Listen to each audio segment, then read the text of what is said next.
Hello traders, FX Pip Collector here. Today is Sunday, April 14th, and this is my recap of the top viewed videos from Friday. And on Friday, the pound US dollar came in number 2, so we're going to do a quick recap. If you'd like to see my full top-down analysis on the pound dollar, make sure you check out the video linked at the end of this video from Friday morning over here. So anyways, on Friday, we did have a very impulsive move down. Now, if you compare correlated dollar pairs, most of the other dollar pairs look like they actually have some more downside potential or more upside potential on the dollar. So I think there's a good chance this 50% may not hold. I think it's more likely it will go down to the 61.8. Plus, we got some pretty significant support levels over here. So I think that may be a more likely place to get a turn to the upside, still possibly ending a wave 2. So taking it down to the 1 hour time frame, I'm personally definitely looking for shorts.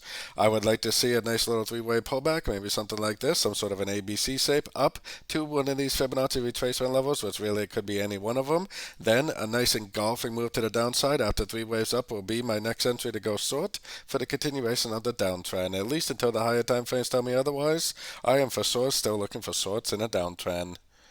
So don't forget to join my free Discord channel, link down here to the left, and don't forget check out my membership program that gives you access to the daily live trading sessions and the swing trade setups at my website, fxpipcollector.com. As always, thank you and happy trading.